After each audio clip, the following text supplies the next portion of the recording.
I've never really actually dealt or handled with these things, so it's kind of weird and awkward. Let's say you got one of these things too, and you gotta throw that in there. And let's see. Now, once you're done, you stand up and you flush the toilet. Like this.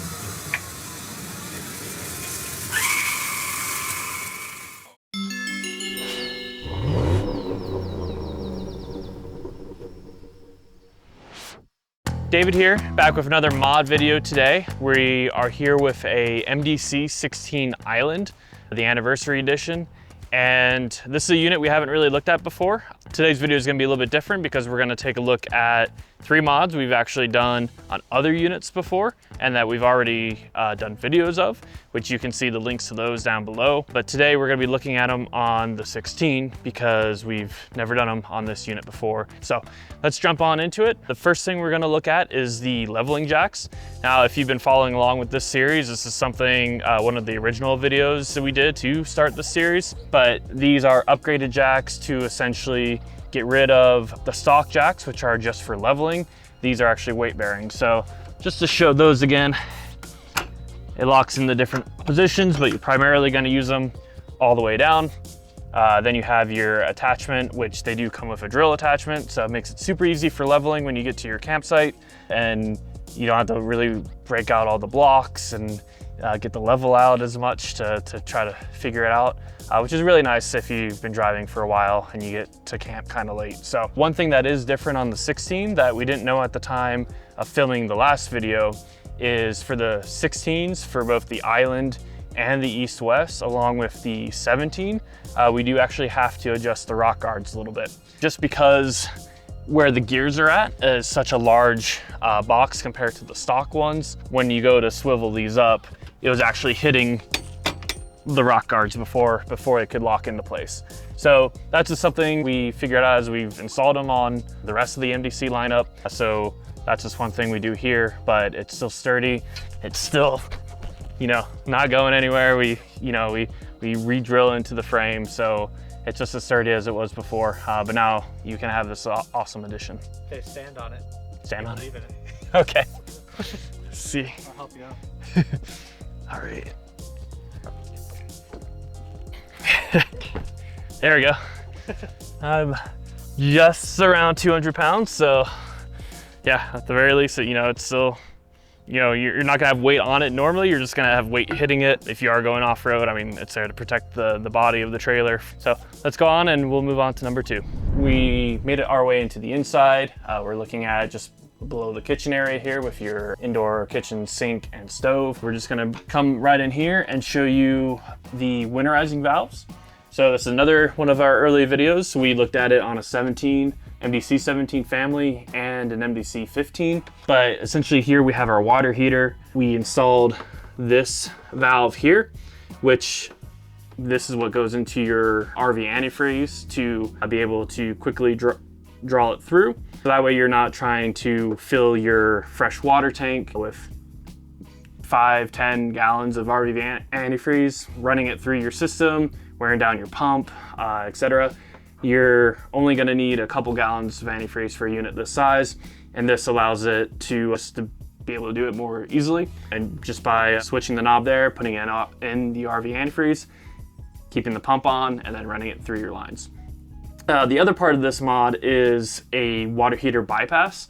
So some of the MDCs do come with the bypass already, but a lot of them do not. So in those situations, we also install these 3 valves. And essentially what this is gonna allow us to do is right now, when it's in line with the water line, that means it's open. So right now we have the cold going in and the hot coming out, and then this one is closed.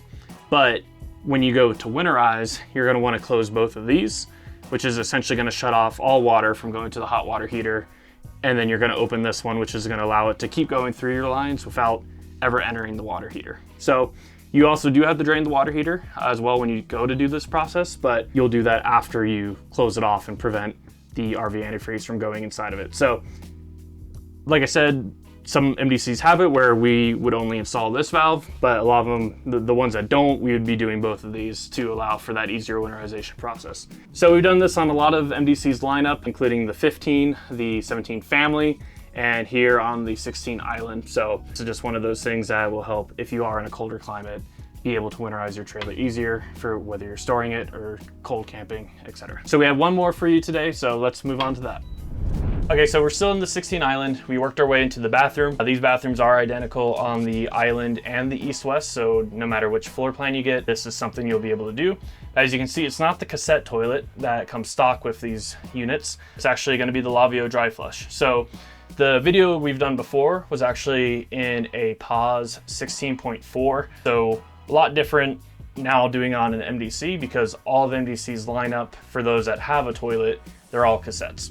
So in the 16s, the East, West, and the Island, the insert for the cassette is actually simple enough that when this roamer asked us if we could do a Lavio, we said we'll look into it, and we did, and it was actually a pretty easy removal as far as getting the old cassette out, getting Lavio in, cleaning up some of what was left over from the cassette toilet. So for those who haven't watched the previous video or don't really know too much about the Lavios, essentially they work kind of like a diaper genie, where every time you use the flush, it wraps up your waste, pretty much makes it airtight, so there's no odor coming from it. You essentially, when you're done with your flushes, you take the whole bag out, there's a trash bag it wraps up in, and you can dispose of it at a dumpster when at your campground or as you're traveling, just at a gas station. So one benefit of getting the Lavio over the cassette toilet is the cassette toilet is water-based.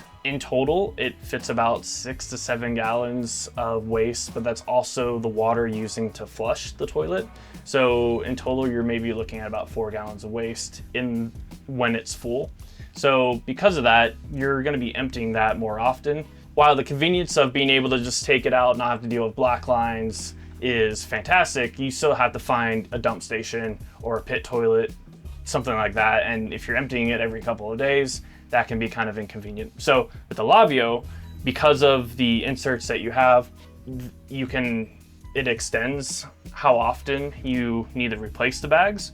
When you put the inserts in, even if you're not doing solid waste, it comes with a pea powder. So you can put the pea powder in, that help coagulate the liquid that's in there. So that way you don't have to flush it every single time you use it. But when you do have solid waste, you can flush it, eliminates the odor completely because it works like a diaper genie where it just wraps it up and moves on to the next open slot of that insert. And ultimately you can extend the life of your toilet usage a lot longer than the cassette. So that was one of the main reasons this roamer wanted to go with this modification. Personally, I think it came out really great. And then one last thing I wanted to show is you even have this nice little storage area here in the corner. This is nice for your extra refills, like so. But then I also threw in the battery charger for the toilet as well. So as a recap, there is a small battery that actually powers the toilet. So you do have to charge it every so often. And that's when you would pull the cable out from behind the toilet, plug it into here, and then you can actually run it straight up to your 120 volt up there, turn the inverter on, and actually charge the battery. Usually takes about 2 hours. You unplug it, and then you can throw this back in the storage. Don't have to look at any wiring, and boom, the battery's tucked back there, the wiring to the battery, you just tuck it back behind, and then you're back to having no wiring, and then you're all set for future use. So that's one nice thing about this little layout between the storage and having a 120 volt plug right there. It makes recharging the battery very easy. All right, so those are 3 mods that we have done before on other units, but we have now incorporated to this MDC 16 Island. We actually have one new mod as well to show you, but you're gonna have to wait till next week. We'll do a whole video just around that one. Watch the older videos if you haven't seen them already, and we'll see you next week with this brand new mod, all of which will help get your roamer ready.